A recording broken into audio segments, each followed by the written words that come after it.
All praises belong to God Almighty, Lord of all the worlds, and peace and blessings be upon Muhammad, the trustworthy.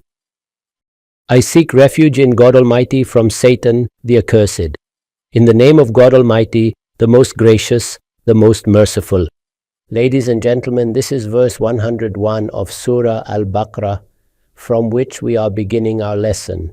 The series of discourses continues in the same manner in which it is being explained that the Jews, instead of valuing the invitation of the Prophet Muhammad, peace be upon him, kept crafting excuse after excuse. And this was due to their claim that God Almighty had made them a chosen nation. Because of this self-conception, they denied accepting this truth. To what extent did they descend into degradation? The Holy Quran is pointing towards this.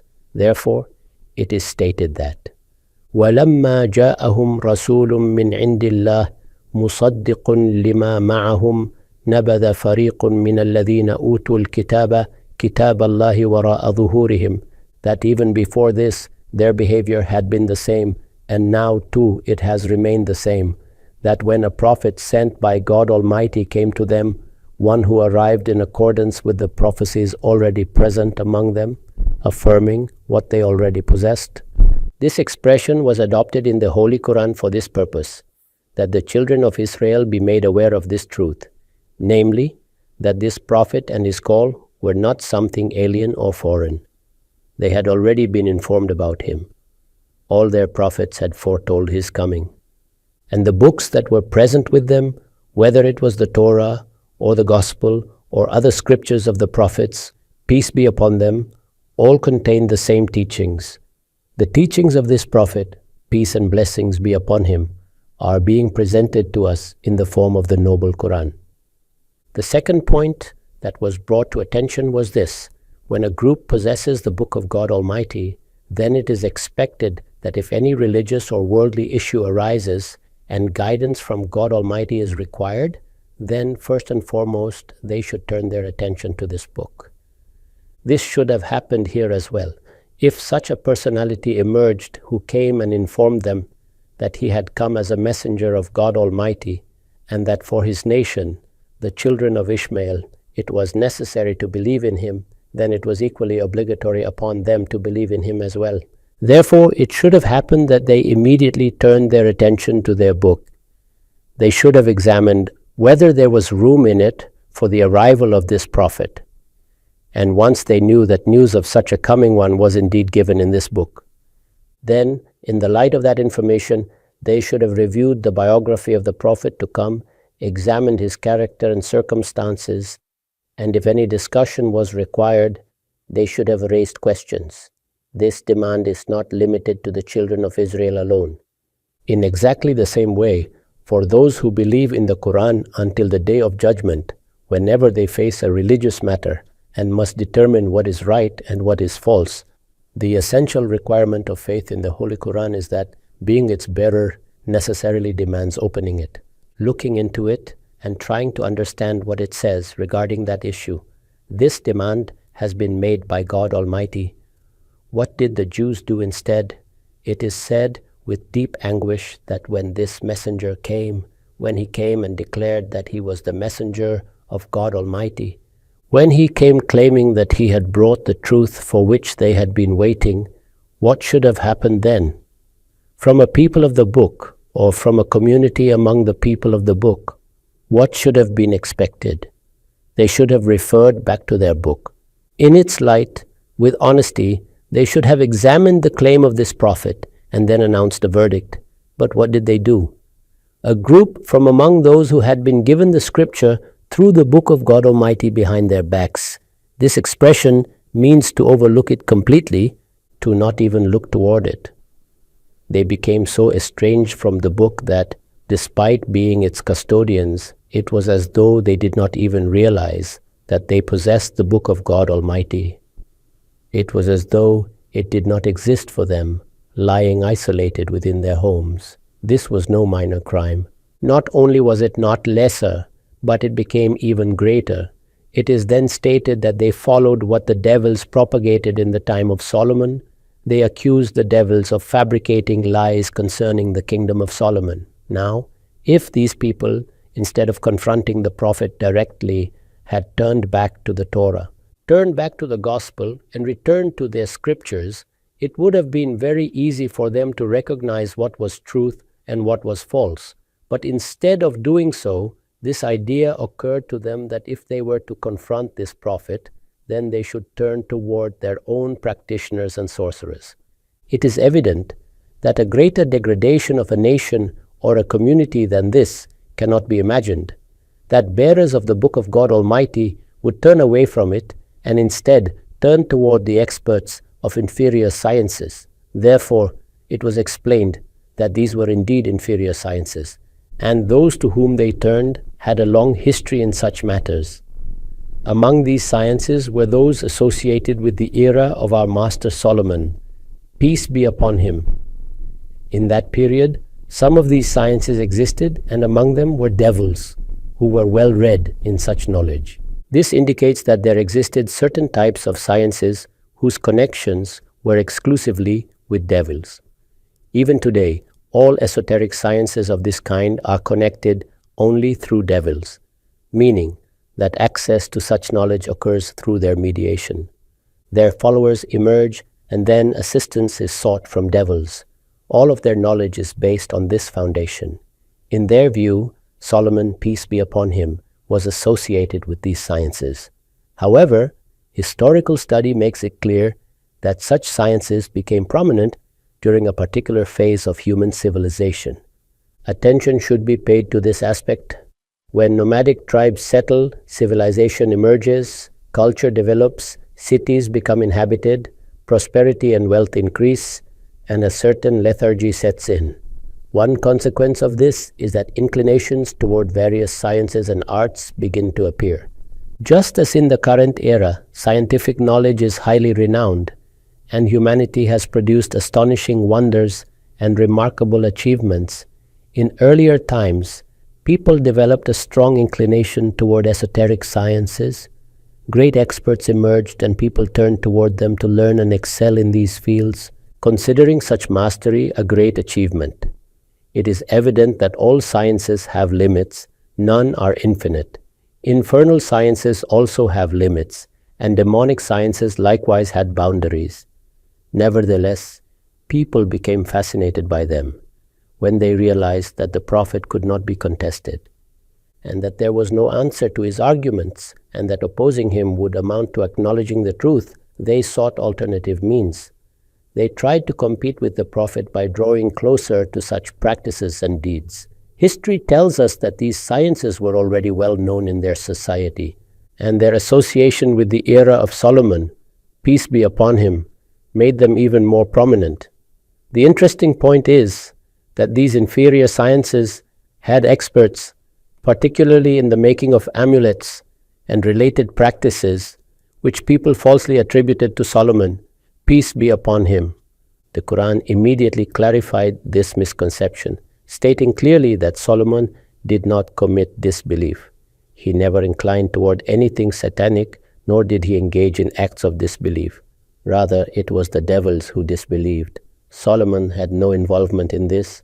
He was indeed a messenger of God Almighty.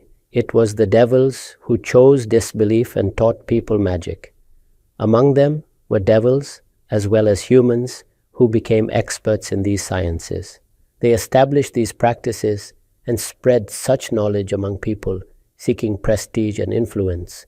To legitimize these sciences, they falsely associated them with a venerable personality like Prophet Solomon, peace be upon him. Thus, the Holy Quran explains that instead of turning back to the Torah, the Gospel, or the scriptures of the prophets, these people turned towards satanic sciences and their experts. It clarifies that during the era of Solomon, peace be upon him, it was the devils who propagated these ideas. Solomon never committed disbelief, rather it was they who did so. Along with this, it is stated that they also followed what was sent down to the two angels at Babylon, Harut and Marut. This knowledge was revealed by God Almighty through these two angels. The Quran clearly states that they were angels and that this knowledge was revealed in Babylon. When these angels taught this knowledge, they would first declare, "We are only a trial." They would inform those who sought this knowledge that it was a test.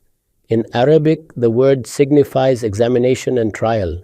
They warned that acquiring this knowledge could lead to disbelief because power, whether knowledge, authority, or influence, is intoxicating. All of these are dangerous when humans acquire them. Therefore, humans often fail to remain within the limits set by God Almighty. They exceed those boundaries and attempt to use such powers to fulfill their desires. Creating means to satisfy one's desires through such power is a great misfortune for humankind. So, the knowledge that was given through those angels, although in terms of its source was righteous in nature, was good knowledge. However, its use could also become evil. At this point, one was supposed to have said, "I am sorry, I cannot fulfill this request." And one should observe how scientific knowledge has been bestowed upon human beings as a great blessing by God Almighty. These sciences are used for the service of humanity, and through them, the means for the destruction of humanity are also procured. Thus, when these sciences were given to the children of Israel through the agency of angels, those angels were commanded to make this matter absolutely clear to them. They were instructed to ensure that they clearly conveyed that if these sciences were used in a manner that was not ethically correct, then the result would be that such people would include themselves among the deniers of God Almighty. This warning was explicitly given. But what happened? Despite this warning, the people who learned this knowledge, although they believed in God Almighty, although they were believers in the messengers of God, although they were believers in God's Sharia, what were they actually interested in? They learned from these angels those things which they used to sow discord between a man and his wife. They learned this knowledge from those angels. And from it, they learned precisely those practices that involved amulets and methods for creating discord between husband and wife. Reconciliation between husband and wife represents the highest level of human civilization. The Holy Quran has specifically illustrated that if any civilization is truly virtuous, then unity must exist among its people, who are all the offspring of Adam. Therefore, every individual naturally desires that homes prosper, that good relationships are formed between husband and wife. But when a person becomes a slave to his base emotions and desires, he begins to contemplate the destruction of such a peerless institution as well. It is evident that within human civilization, disputes, fights, and countless other evils arise among families from this very source. These are the same emotions under whose authority people with great satisfaction, enthusiasm, and even auspiciousness take oaths of allegiance, and then afterward begin making arrangements to destroy that very household. This was exactly what occurred among those people.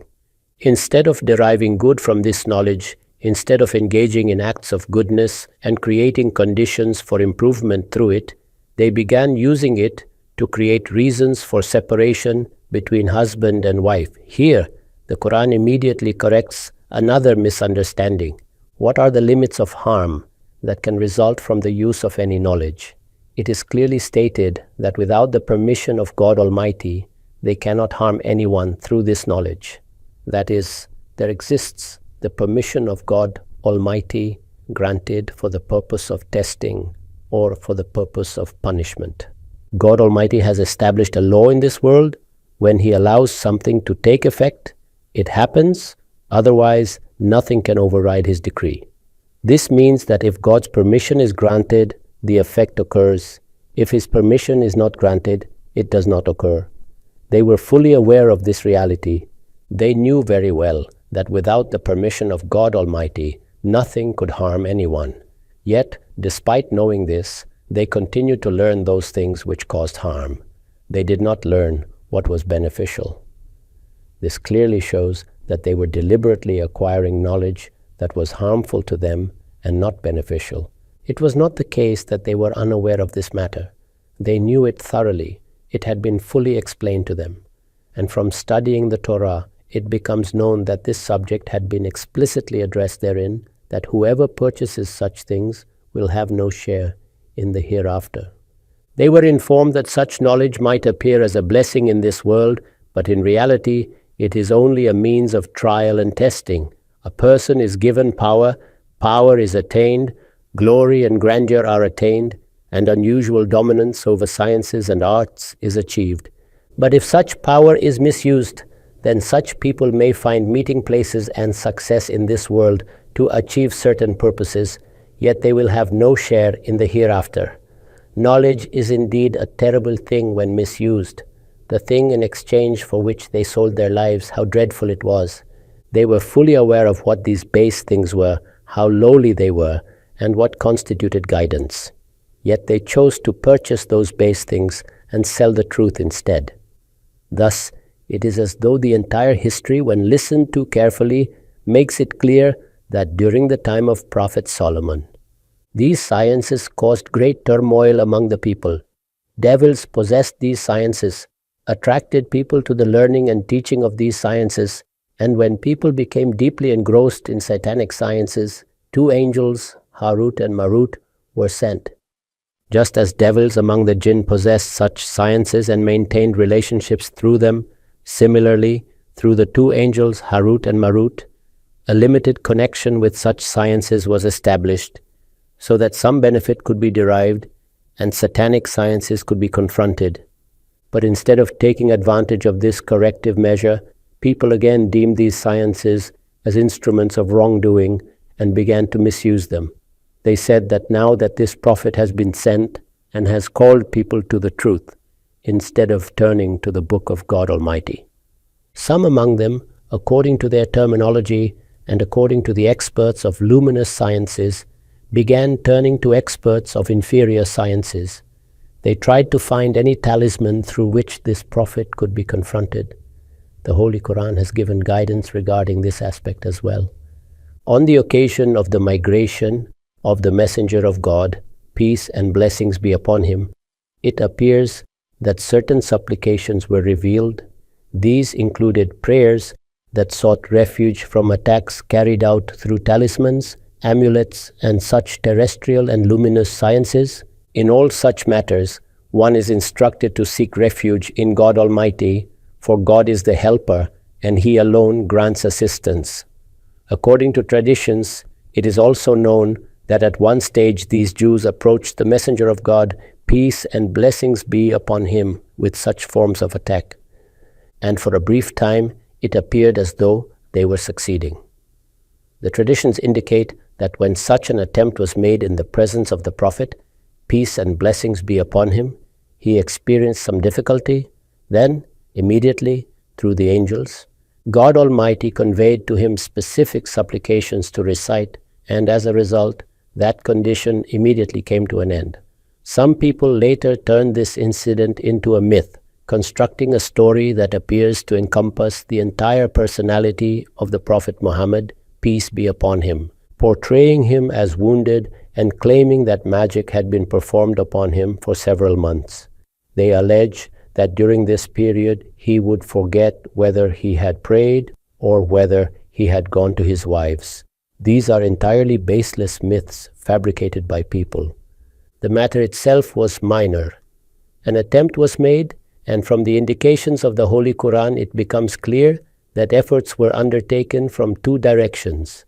The Prophet was taught a supplication, and within it, just as in other supplications, seeking refuge from evils was instructed, including seeking refuge from those who blow into knots, min sharri nafathati fil uqad.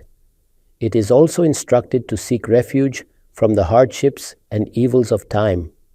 From this, it becomes evident that these people regularly attempted, through experts in these sciences, to defeat the Prophet and create obstacles. The knowledge mentioned here is the same knowledge that is utilized in such ways. Among Muslims too, some Sufis have demonstrated extraordinary feats, although many exaggerated stories exist. Nevertheless, this knowledge has existed and experts in it have also existed among Muslims. Jews lived among them and still do. Those who learn and teach these sciences know how to use them for personal purposes, and within them exist satanic elements that have persisted since ancient times. Similarly, it is known that during the time of Prophet Solomon, peace be upon him, great experts in this knowledge existed. One such individual is mentioned in the Quran as having brought the throne of Queen Bilqis in the blink of an eye. Regarding this, it is stated that this person possessed knowledge from the book. God had granted him knowledge of divine law, and through this knowledge he accomplished that extraordinary feat.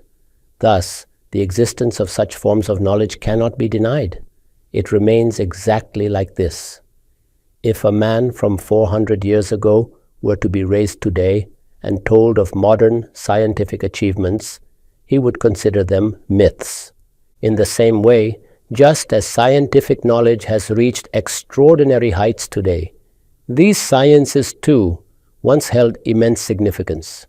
They caused commotion, produced remarkable outcomes, and the Holy Quran itself provides indications of them. The genealogy of this knowledge is as follows. On one side are devils who imparted certain things to people, mentioned elsewhere in the Quran. On the other side are Harut and Marut, through whom knowledge was revealed. Experts of both existed in that era, and the use of these sciences was always a test and trial.